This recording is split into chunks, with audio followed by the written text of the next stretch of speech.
Hey people of the VC, it's Andy, Cloudy and Milder. Now, a couple of videos ago I showed off this in my annual birthday haul video. It's a 10-inch box set of Megadeth's Skin on My Teeth from 1992. It was a decent price, so I picked it up and did a little bit of reading up after and found out that it was actually part of a Megadeth board game that you could put together by buying different versions of this single. Luckily for me, the 7-inch single version was included in the box. It doesn't come with a box, but obviously someone had passed it on to the record store. The record store hadn't realised that it wasn't part of the box set. So I was already halfway there, and being a little bit of a not so much a completist in terms of artist, but you know, if there's something like this and there's an opportunity to get all 4 pieces put together, then I'm going to do it. So the other 2 parts of this game, in order to get a complete version, came on 2 CD singles. So it's basically a board game, and the rules are pretty simple. You just go round and round the board until you win. Now, the 7-inch single comes with the game board, so it's a straight up 7-inch single, but inside is a poster, and on the poster side is I think a poster specifically for the single, Skin on My Teeth. There we go. Okay, and on the other side, and there'll be more about this game board in the rest of the video, but that's pretty much the game board. Typical sort of board game setup: squares around the outside, places to put various cards and things in the middle, and that fits very nicely in with the 7-inch single. So that's the board. And then the 10-inch single itself in the box obviously has the 10-inch vinyl.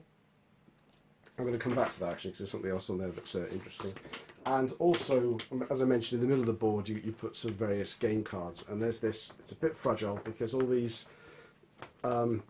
these rectangles here are individually perforated. So these are the game cards. As you can see, there's some instructions at the top, or some blurb about the game. There's these guest passes, photo passes, press release cards, and then crew passes and access all areas. Now on the other side we've got the rules of the game. And this is the background for guest pass. This is the one for the photo pass. Where are we? Okay, and these last 2 at the bottom here are the crew pass, the one that says backstage area, and the access all areas. The press release cards are the only things that have different writing on them, basically, and you it's a bit like a chance card from Monopoly. You, depending on which one you pull, you either like miss a turn, move forward places, or go back places. So there are things like they've all got dates associated with them. So the first one is March 1983. Mustaine gets fired from Metallica, go back 6 places. December 31st, 1983, Mustaine becomes Megadeth singer. They couldn't find anyone else to do it, forward 5 places.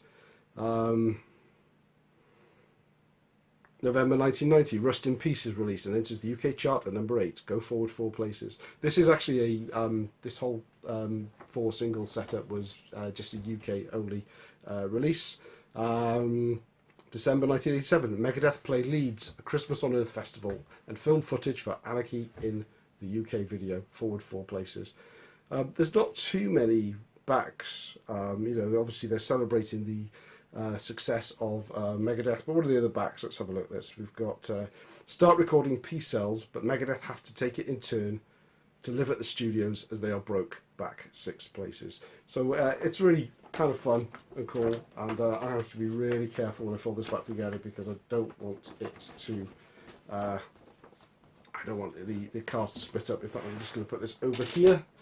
So they're the game cards, and you would rip those up, put them all together and put them in the middle of the board.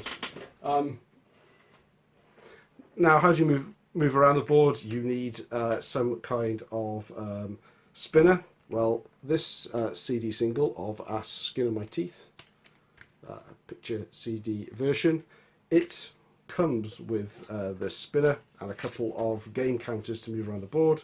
So here we go, here's the spinner, and we've got a game counter that's looks like a cap and a Marshall amp down here.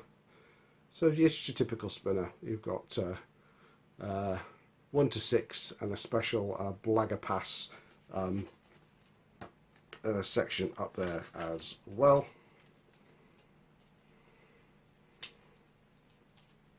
The CD single has the tracks, obviously Skin of My Teeth, Lucretia, and Skin of My Teeth Live. So that's the spin disc. And then CD single 2, which is also a picture CD, which comes with Skin of My Teeth LP version, Holy Wars, The Punishment Due, the General Schwarzkopf mix, and High Speed Dirt Live. And this one has the pass disc as part of it. So as you can see, you could spin on it and land on guest pass, press release, guest list, or not on the guest list, sorry, photo pass, crew pass, and access all areas pass. And here's your other 2 counters. We've got a Flying V guitar and a bus. So a game for up to 4 players. Now coming back to the 10-inch single.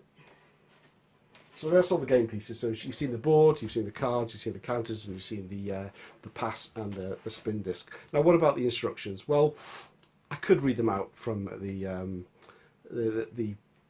card poster thing over there, but that would be a little bit boring. So on the 10-inch single, which we have Skin of My Teeth, Holy Wars, The Punishment Due, the Schwarzkopf release again, and High Speed Dirt Live again, we've got this, which is Mustaine's remarks on Mega Game. So without further ado, let's hear how to play the game from Dave himself.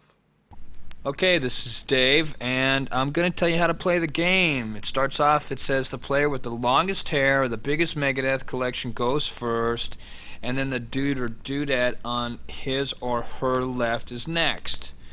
To move, you got to spin the spin disc, and off you go in a clockwise direction. For those of you that don't know what clockwise is, look at your watch. Some of the spaces on the board have instructions. These must be obeyed or you'll die. If the spin disc stops on Blagger Pass, you must spin the pass disc. This pass disc has 6 sections, and they are Guest Pass, Photo Pass, Crew Pass, Access All Areas Pass, Not on the Guest List, and Press Release. Collect as many passes as you can. You're going to need them to get out of the pitfalls at the corners of the board. And most importantly, to hook up with me and the guys at the end of the night back at the hotel. Your turn continues until you land on a blank space, or you get stuck in the photo pit, the catering tent, or some dark cupboard backstage. Remember, if you land in the photo pit, catering tent, or backstage, your turn ends. To escape next turn, you must, number 1, turn in one of the relevant passes, which are an Access All Areas pass that lets you escape from any of the 3, a photo pass, which gets you out of the photo pit, a guest pass, which gets you out of the catering tent, or a crew pass, which gets you out of the backstage area. Number 2, you can use the spin disc. If you score a 6, you're free to go, spin again and move on. If you score anything else, you're stuck. Your turn ends. If you score Blagger Pass, spin the pass disc. If you then get the relevant pass, you're free to go. If not, your turn ends.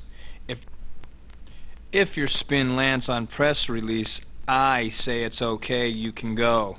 Follow the instructions and return the card to the bottom of the pile. I hope you enjoyed this game. If not, too bad. See you next time. Thanks, Dave.